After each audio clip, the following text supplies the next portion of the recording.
Pentru că, în primul rând, iubesc această țară. Și asta mi se pare și nu spun cuvinte mari. Pentru că, într-adevăr, aici simt că trăiesc cu adevărat. Pentru că Dumnezeu ne iubește cu adevărat. Pentru că portul nostru tradițional este unic. Din România, pentru că este o țară foarte frumoasă. Pentru că aici m-am născut. Pentru că aici am învățat să zâmbesc. Pentru că îmi iubesc țara. Deci am ales să rămân în România pentru că mi-a plăcut să învăț, mi-a plăcut să muncesc și oriunde ar fi greul pe care ar trebui să-l împart, mai bine îl împart cu apropiații și cu prietenii decât cu străinii. Nu aș suporta să vorbesc cu o altă limbă, chiar dacă cunosc și alte limbi învățate în școală, și consider că trebuie să rămân aici și să formez în continuare alte generații și să-mi cresc copilul ca fiind român. Pentru că așa am fost crescuți. Noi să iubim meleagul nostru, să ne respectăm noi între noi.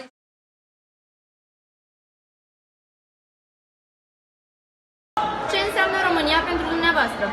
România este identitatea mea. Pentru mine înseamnă copii. Pentru mine, România este locul unde am iubit Și iubesc. România pentru mine înseamnă familie. Viitorul copiilor. România este țara în care m-am născut și în care vreau să trăiesc. Pentru mine România reprezintă rampa de lansare a vieții mele. Pentru mine România reprezintă locul unde am familia și prietenii. Pentru mine, România înseamnă totul.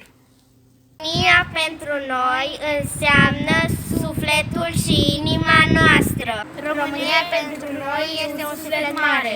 Da, pentru mine România înseamnă țara în care m-am născut și având o vechime și o istorie de 2000 de ani foarte bogată și plină de semnificații. România se află în sufletul meu, în sângele meu, în respirația mea și România poartă credința creștin-ortodoxă a moșilor și strămoșilor mei. Patria. Pentru mine, România înseamnă locul în care mă simt liberă, înseamnă viitorul. Pentru mine, România înseamnă acasă. Pentru mine România reprezintă începuturile. România pentru mine înseamnă patria în care trăiesc. România reprezintă copilăria mea. Pentru mine România înseamnă o bucurie pentru că sunt născut în România. România este locul unde m-am născut și am petrecut clipe frumoase. Pentru mine România e o țară foarte frumoasă pentru că în fiecare zi îmi găsesc câte un prieten. Mie îmi place România pentru că sunt locuri unde postia. Mine România înseamnă chef de viață. România este țara în care sigur m-aș întoarce dacă aș pleca. Pentru mine România înseamnă rădăcini și tradiții. Pentru mine România înseamnă comora pe care nu toți o descoperă. Înseamnă locul unde m-am născut, am crescut și locul care a dat umanității pe Creangă, Eminescu, Țepeș și mulți alții. România, te iubesc! România este acasă și pentru că suntem în an centenar, nu pot să spun decât la mulți ani România. România înseamnă familie. Rămâne în România pentru că niciun loc nu poate fără căldura și dragostea specifică a acestei țări. România pentru mine înseamnă iubire. România înseamnă pentru mine o familie foarte mare. România reprezintă oamenii care au luptat și luptă pentru binele și viitorul țării. Pentru mine, România înseamnă siguranță. Eu am ales România să-mi cresc copiii românește. Pentru mine România înseamnă istorie, geografie, independență și onoare. Iubesc România pentru că aici m-am născut. Este locul în care construiesc zilnic ceva care să dureze. Bine, acasă. Tot sufletul meu este în România. Pentru mine România este țara în care m-am născut, în care trăiesc, în care trăiesc copiii mei, nepoții mei și toți prietenii mei. Nu putem să uităm această țară pentru că ea este tot ce avem, cel mai scump dar al nostru dat de Dumnezeu. La mulți ani, România!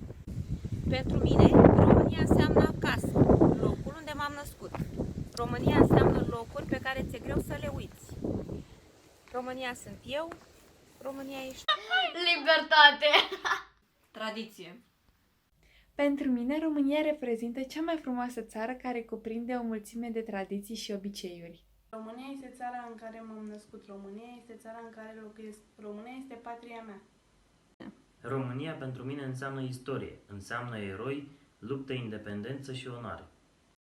Pentru mine România reprezintă o oportunitate de dezvoltare. România pentru mine înseamnă acasă. Pentru mine România înseamnă speranță.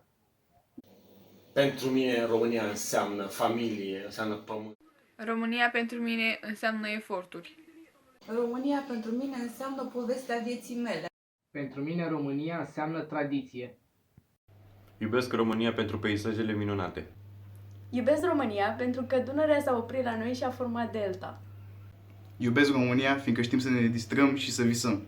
Iubesc România pentru că românul s-a născut poet. Pentru mine România este și va fi întotdeauna acasă. România este țara în care m-am născut și am crescut. Este țara în care m-am realizat profesional și personal. Pentru mine România înseamnă bunătate. România pentru mine înseamnă familie. Pentru mine România reprezintă țara în care m-am născut, am crescut și continui să evoluez. Pentru mine România înseamnă mâncare tradițională. Și obiceiuri populare. Sărbare! Caldaboș! Pălincă! Când spun România, spun acasă. Pentru mine, România înseamnă locul în care m-am născut, am crescut și în care am devenit tot ceea ce sunt. Pentru mine, România înseamnă familie, înseamnă iubire, tradiții, înseamnă acasă. România înseamnă dragostea pentru locul în care m-am născut și crescut. Este locul unde am familia și prietenii. Este cea mai frumoasă țară din lume și nu aș părăsi-o niciodată. La mulți ani, România! Pentru mine înseamnă ambiție și performanță. Pentru mine România înseamnă peisaje frumoase, prieteni și familie. România pentru mine înseamnă toți oamenii dragi mie. Pentru mine România înseamnă acasă, înseamnă familie și înseamnă dragoste. Pentru mine România înseamnă prieteni și familie, locul pe care îl pot numi acasă. România pentru mine reprezintă locul unde am deschis pentru prima dată ochii, unde am învățat să fac primii pași și locul unde există persoanele pe care le iubesc. Pentru mine România înseamnă mult, enorm.